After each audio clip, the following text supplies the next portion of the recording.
certified driving instructor. I teach in the Midwest. Our learning target today, we're going to be talking about what makes a good driving instructor, have some information. We're going to talk about new driving advice for all you new drivers. Then we're going to end up wrapping up with using efficient steering techniques. I want to welcome you in. The testing session is in progress. Let's go ahead and get going. This is from the student's perspective. Good driving instructors are very patient. We know that people make mistakes, and we know driving takes time. So you need a very patient instructor. Next, you want an instructor who's nice, who's not going to yell at you when you make mistakes. A mistake could be, I tell you to turn on the right turn signal. You turn on the left. Next, give directions in advance. For example, at the light, I want you to make a left. Also use hand directions to help determine left and right. You're going to be under a lot of pressure when you learn how to drive. Next, don't make last-minute decisions. Good instructors, for example, turn right, no left. If you're just coming in, we're talking about our learning targets. What makes a good driving instructor? New driver advice and using efficient steering techniques. This is Driving with Myles. I'm a state certified driving instructor. I teach in the Midwest. I want you to enjoy this. If you have questions, you put them in. Next, good driving instructors make conversation with you. We care about you, we want you to learn, and we truly want you to develop into a really productive member of society.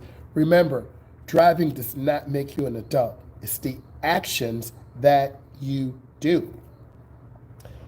Next, visual demonstrations. I'm a very big person on visual demonstrations. I draw, I write, I create on Canva, Kahoot, Quizlet. There are a lot of different platforms that I use. And I will be coming out with some digital products very soon that will help you understand. For demonstrations, by having a sit in the car and move the mirrors until you cannot see me so you know where your blind spots are. There are 4 blind spots: left side, right side, front, and back. You as a beginner need to know where your blind spots are.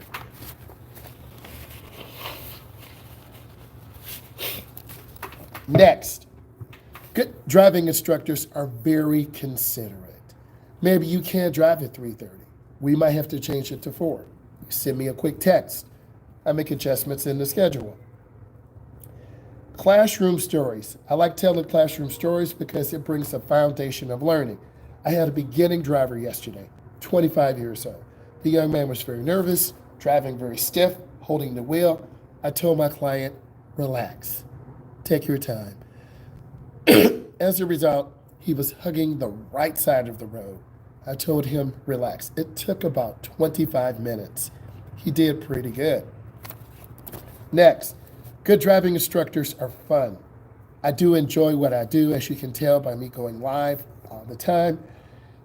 And I'm helping people drive. It's very fulfilling. Good instructors on the road are very calm. They give you advice on how to improve your driving skills. They give you positive reinforcement. They always remind you of doing things constantly.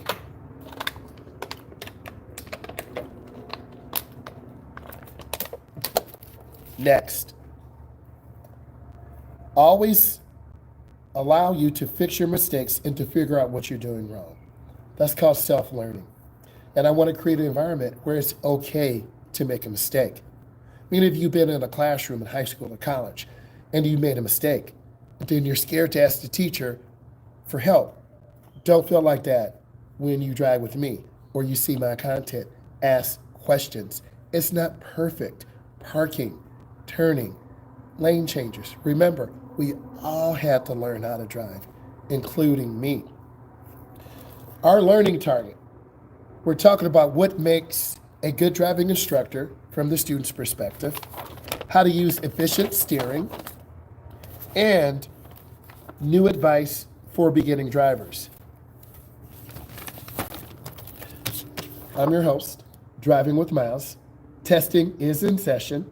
I want to welcome you in. Let's keep going. In the classroom, they interact with students.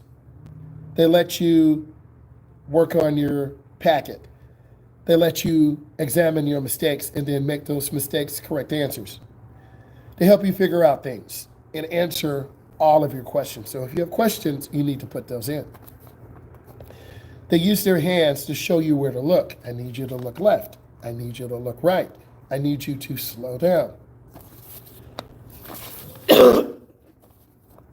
They make jokes and make you feel comfortable. There's no awkward silence in the car. In the classroom, we play games, Kahoot, Quizlet, Book It. I have custom games based on the state tests. Your questions, put those in. They give us candy when we play games or answer correctly. A good driving instructor is patient, doesn't belittle you when you make a mistake or not as good as your driving partner. A good teacher is also positive and smiling. They let us talk to one another quietly while working on a worksheet or working together. In the car, they allow you to listen to the radio. In the classroom, the teacher's funny and uses diagrams. These are some of the elements of what makes a good driving instructor. Let's go on to our next learning target. We're talking about new driver advice. If you're a new driver, put in yes into the comments. New driver advice. New drivers do a lot of light traffic driving at first. Watch while others continue to learn. You need to watch your mom. You need to watch your dad. You need to watch my content. If you are 16, 17, or 18, ready to take your road test, you need to be looking at this content. I have a lot of videos on road test prep, and I really need you to prepare for this. Continue to study yield and right-of-way at intersections. Thank you for the thumbs up. More accidents happen at intersections. People are turning left. What's up, Jackson? People are turning right. You've got to be able to yield for pedestrians. And when you have a yellow, you should make a good decision, not running the light, not slamming brakes. Our learning target, we're talking about new driver advice. I'm a state certified driving instructor. I teach in the Midwest. Use the Big Five strategy. Number one, concentrate. No phone, no text. Number two, look while turning. If you're turning right, I should see you looking to the right. If you're turning left, I should see you looking to the left. Don't be scared to turn your head. If you're backing up, look out of your back window. Drive the safe speed for the conditions. Slow down. A lot of beginners, most of the time, go 10 under, 12 under, 15 under. We're now becoming a hazard.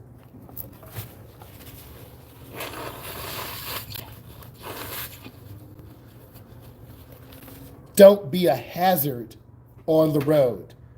Go with the flow of the traffic.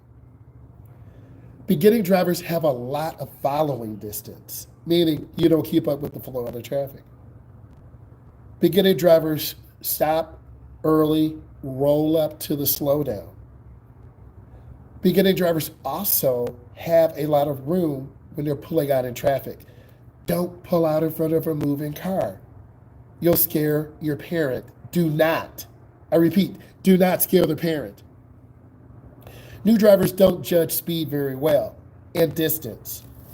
Our learning target, new driver advice. I'm a state certified driving instructor. I teach in the Midwest. If you have questions, put it in.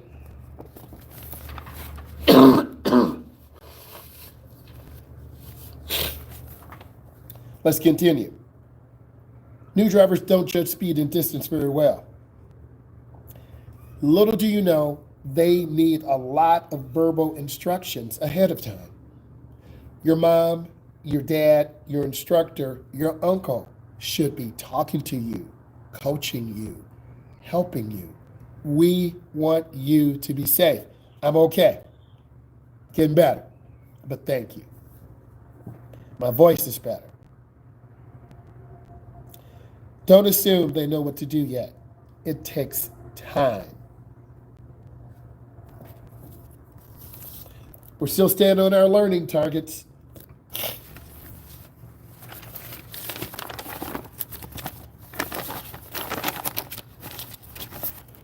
I'm your instructor, driving with Myles, testing in progress.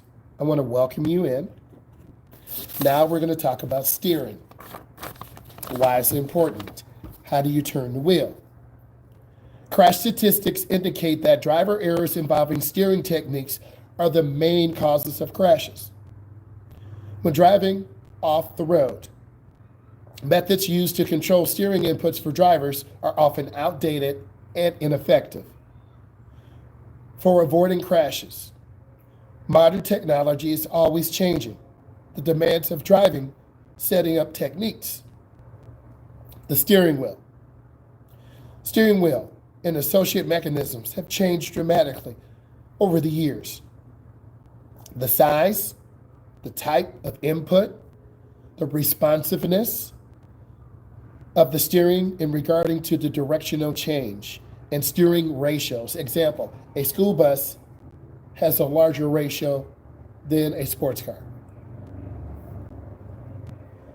Have all changed. Thus, recommendations relative to hand position on the steering wheel have become more flexible due to these changes. AAA, they are the regional authority in my area. They have suggested 7 and 5. Thank you for the thumbs up. 7 and 5. You have your hands toward the lower portion of the steering wheel. We know there's an airbag in the middle. I need you guys in the chat. Do you drive at 7 and 5, 9 and 3, 10 and 2?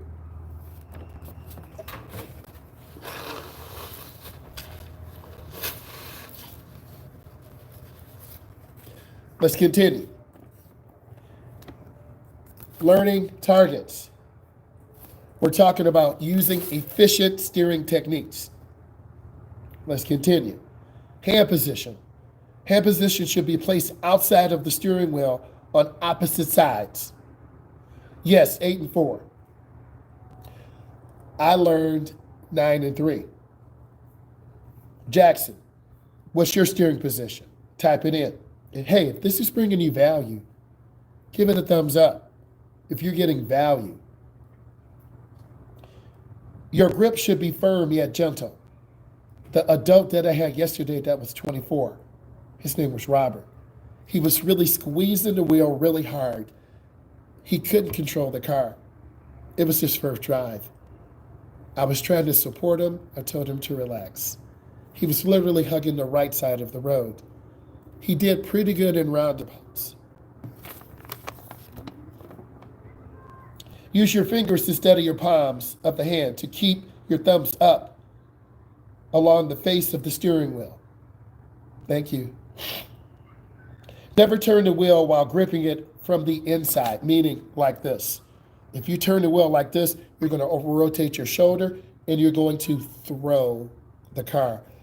Turn the steering wheel, either hand over hand or hand to hand. I do both. For making right turns in parallel parking, we practice hand over hand. There are different turning methods for different situations. Our learning targets. We are talking about using efficient steering techniques. Types of steering methods. Both hands should be placed outside the steering wheel on opposite sides. There are 3 methods of steering which can be used for turning or performing properly. Can provide smooth and continuous steering control. I like good steering control.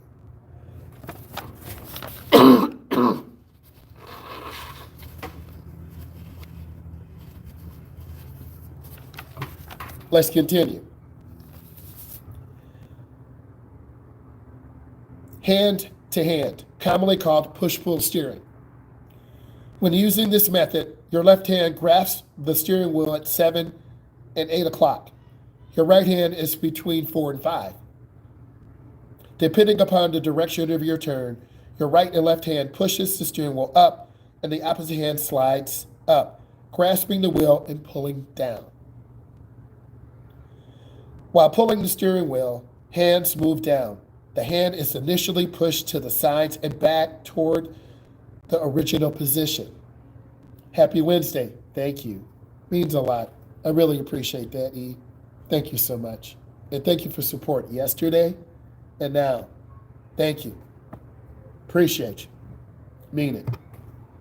If there's anything I can do for you, let me know. Next, the driver should use the area of the wheel between 11 and 8. On the left hand area of the wheel between 1 and 8.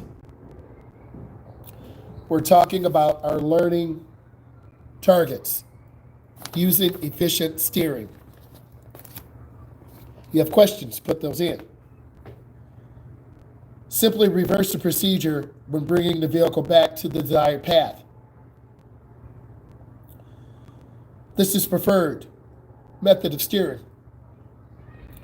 2 and 10 is not recommended because it can be dangerous in vehicles with smaller steering wheels and equipped with airbags. Our learning targets.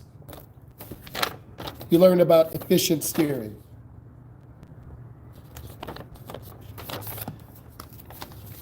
Advanced driver information. What makes a good driving instructor?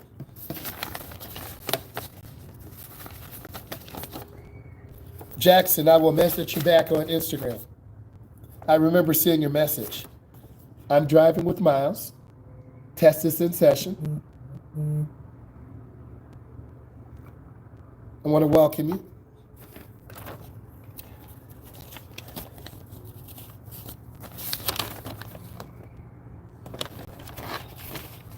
Let's talk about some automatic failures. I'm giving you some bonus content. Thank you for the thumbs up. Can't maintain minimum speed.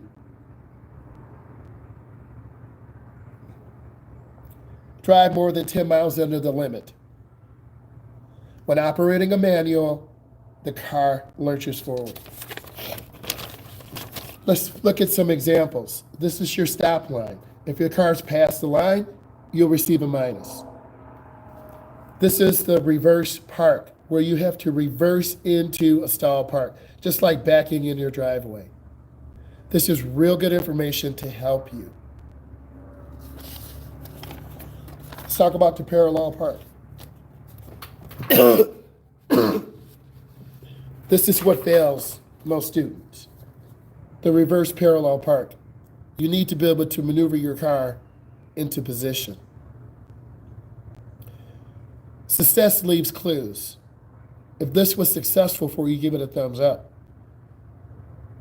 I'll be going live later today about 3 p.m. Eastern Standard Time. I want to say thank you. Bye.